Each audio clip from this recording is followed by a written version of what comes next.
Hey YouTube, this is Marita from the Nurse Lounge and welcome to the Car Chronicles edition. So I am headed to work. I'm a nurse educator, so I start clinicals today, not for myself, but for my students. And so today we're going to go into the skills lab and we're going to, at least my part of the skills, well, we're doing a skills fair today actually. And my part of the skills fair is to discuss a postpartum assessment. So I'm an OBGYN nurse, as you know, and so I'm going to do the postpartum assessment for a rotation of students today. I'll be there for about 6 hours or so, and so if I can, I plan on bringing you along on that journey in terms of just kind of giving you some snippets throughout the day of what we do in the lab. So while I'm on here driving, though, I wanted to talk about why I'm a nurse educator. So a question was left in my comments on one of my videos that that since I have my master's degree, why come I'm not a nurse practitioner? And I wanted to just come on here and say, first of all, that was an excellent question, because some people just automatically think if you're planning on going and advancing in nursing beyond a bachelor's degree, that you want to become a nurse practitioner, or they think that that's the only option out there for you is to become a nurse practitioner. And the truth of the matter is, it's not. Nurse practitioners, there's nothing wrong with being a nurse practitioner, but that market here, well, this is not the reason why I don't want to be a nurse practitioner, but the market here is oversaturated. So we have a lot of people who are coming out being nurse practitioners, but they cannot find jobs as a nurse practitioner. So they're still working either bedside or they happen to go into education until they can find a job as an FNP or whatever kind of practitioner. I guess it depends on what kind of practitioner you are, but the FNPs that I'm finding are having a hard time finding job placement. So that's not my reason for not wanting to become a nurse practitioner, but to answer her question, I've always wanted to be a nurse educator. So in case you all didn't know, you can go into more than just nurse practitioner in the advanced role. Now, I don't have a license to do nursing education, but my master's degree is in nursing education.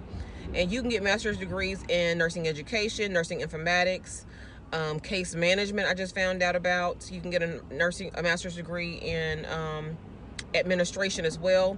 You can go into midwifery. So there are so many areas in the master's level that you can go into that is not just a nurse practitioner. So again, I just wanted to kind of talk about, why I didn't. For me personally, my personal reason as to why, besides wanting to be an educator, is I don't want the responsibility. I don't want to deal with having to write prescriptions and be under a doctor or own my own business or whatever it is that they can do. A lot of the ones I see, you can be a family nurse practitioner. That means you take care of the family. I have no desire to do that.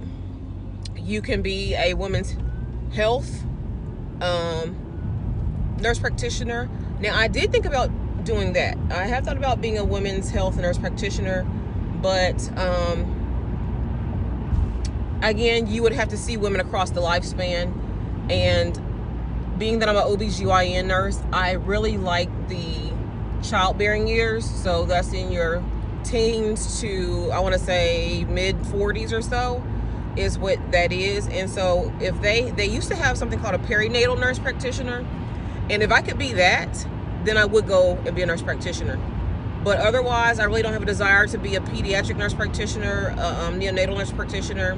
I don't want to do geriatrics. So there's a lot of different things that can be done, but I'm not interested in any of them. Again, I may consider later in life becoming a women's health nurse practitioner, but for now, I have no desire to do that. And in terms of money, yes, you can make money being a nurse practitioner. And no, there's not as much money in education, but I need to be in something that I want to do, that I enjoy. When it comes to educating students to be the next nurses coming out, that is as equally as important as someone being a nurse practitioner. And by the way, who do you think teaches the nurse practitioners? Students. It's nurse educators. So I don't want to, say that nurse practitioners are not valuable, because of course they are, that they're needed. But so are nurse educators, and so are nurse leaders, nurse administrators, nurse informatics, midwifery. All those different areas of nursing are needed, and so we have to understand that this is something that, just like nursing in general, is a choice that we all make, saying I want to go into this area because this is what interests me. And being a nurse educator is what interests me. No, I'm not going to make the money again. Education never pays. But why wouldn't you want someone to be in a field that they love to do and money is not the driving factor? Now, can money be made? Yes, money can be made. But I just wanted to kind of dispel that myth that that's all you can do once you go advanced practice to be a nurse practitioner. We are still considered advanced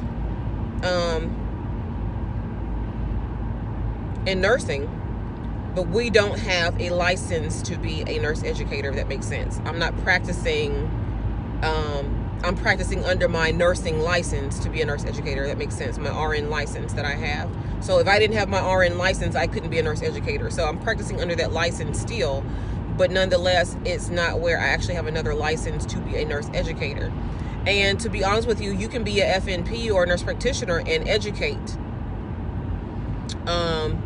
be in the education or in academia.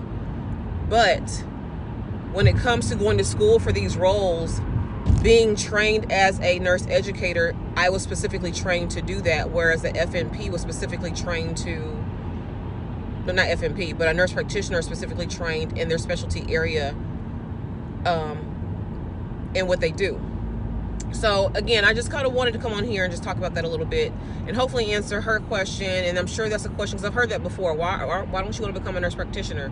Why don't you do that? Or aren't you going to become a nurse practitioner? As if that is the way to go. And that's not the way to go for everybody. I'm not knocking any other specialty area that's advanced practice. I'm just saying I have no desire to be a nurse practitioner, and there's nothing wrong with that. So that is it for now. When I get to the clinical site, then I will come back and talk to you a little bit more, and maybe I can show you some excerpts of my day with students and the mannequins and things like that. I won't show any students in terms of in front of them, but like their faces or anything like that, but we'll see what happens today. Until I see you later today. All right, so I'm back, and you see we are in the lab right here. We're talking about postpartum care, and I have students today, and we will, they're rotating through right now, so we will see them in just a few minutes. We're talking about pads in terms of how to change them. Let me show you this real quick. And this is it. So this is basically what I'm doing today. I may come back a little later to show you more. I'll see you soon. All right, I'm back, and it's lunchtime for the students. So I'm going to take you around and show you the kind of like the lab and what the lab looks like, so you can see like a typical day, what our state-of-the-art equipment looks like here. Or if it is state-of-the-art, I don't know, because sometimes we don't have state-of-the-art equipment. When I think we do, I've met and been to other schools where they had more. So we will see. Here's the mannequin, as you can see. We are doing, again, postpartum assessments like I told you earlier today. We have 2 beds in here. I will be right back. All right, now we are in our pediatric lab. You can see the baby under the warmer that we use for our newborn assessments. And then I'm going to take you over now to our mom, our simulator that gives birth. As you can see her here. Here's all the equipment. And like I said, she gives birth. And so the students get to kind of practice with that so they can kind of see what that process is before we actually take them to clinical next week. I'm going to take you over here in a minute to the medication room. Here's another skills lab. See all the beds.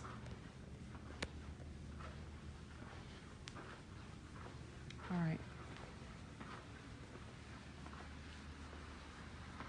This is where we kind of keep some of our supplies.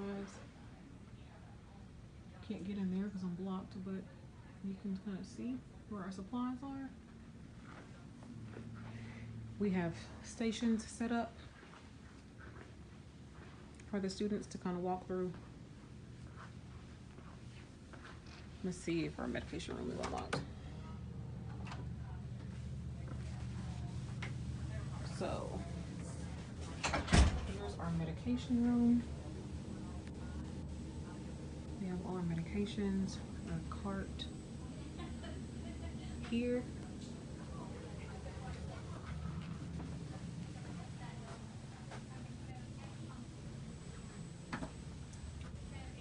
More supplies, as you can see. You can hear students in the background.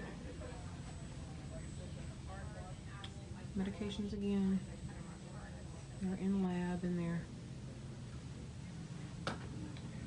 Our computer simulators are here.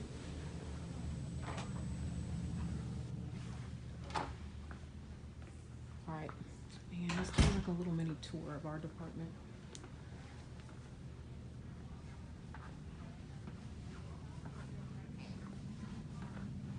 Stretcher in the hall.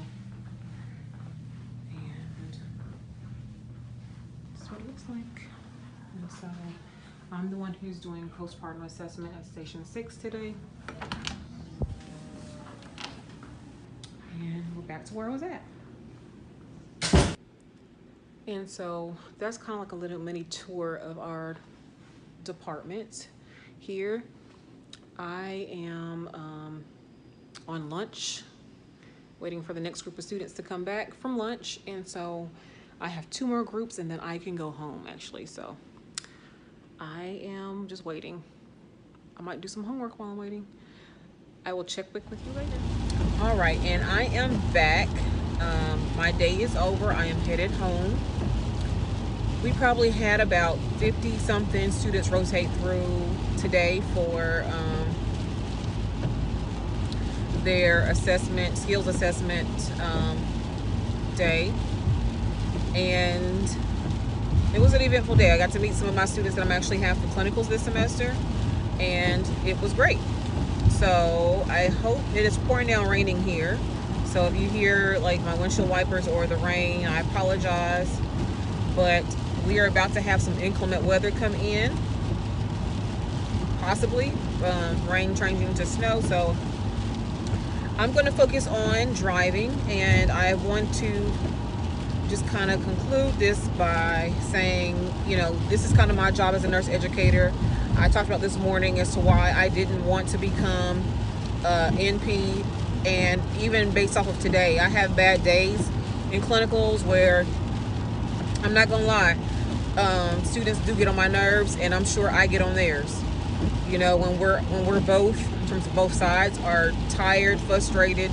It's the end of the semester. We're mentally tired and drained, and we have to get up and go to clinical every day, or not every day, but every week, you know, for 2 or 3 days a week. And when they have to have assignments to do, and then on the other side of that, you know, I'm a student as well, so I have to do my jobs.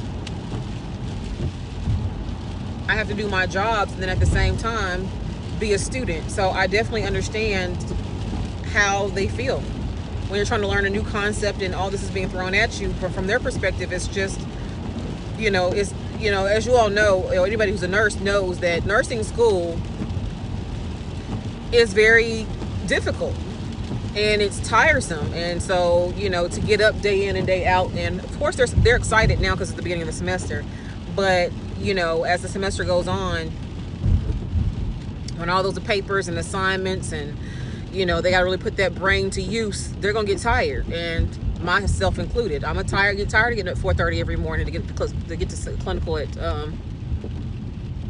6:30 in the morning. And it's just tiresome. So anyway, I didn't mean anything negative by it. I just know that as time goes on, we're going to be wore out. And so with that being said, then we have to be mindful. Oh, this rain. We have to be mindful that, you know, we get frustrated. So that's all I was saying. Not that I'm frustrated with the students, or they probably are frustrated with me, because I don't play when it comes to clinical. And they know I don't play. And, you know, word gets around that I don't play when it comes to clinicals, because I want them to be the best nurses that they can be. And I want them to be as adequately prepared for nursing as possible. As you know, you're not going to learn everything in nursing school. Matter of fact, I told students today that nursing school provides you a foundation to your career, just like a foundation to a house. So you can't expect to have a whole house just from the foundation that you get when they lay the foundation for your house. The house is built after the fact. Same thing with nursing school. So with nursing school, you get your foundation in school, but your career is built on your experiences. And of course, in my opinion, they're on the job. Majority of what you learn is on the job. You just apply those basic principles from nursing school to what you do every day at work. And you try to pull from prior experiences and use your critical thinking skills to basically learn what you need to learn. So anyway, it's been a day. It's been a good day, you know, no complaints. Hopefully you got to see what our lab looks like and our medications look like and things like that. I purposely didn't show any students in terms of directly, but just know that they were there, and we did a lot of work today. And we actually start clinical next week. Actually, at the hospital, they have hospital orientation next week, and then we start clinical the following week. So, and just as a reference, I am teaching in a baccalaureate nursing program, and I am an OB clinical instructor. So this is the maternal child course that they're taking for their nursing program, and we're doing clinicals in the next couple of weeks. So it's been eventful, and I will see you all the next time. Don't forget to subscribe if you have not already, and hit that notification bell so you'll know the next time I upload a video. Until the next time, you all take care. Bye-bye.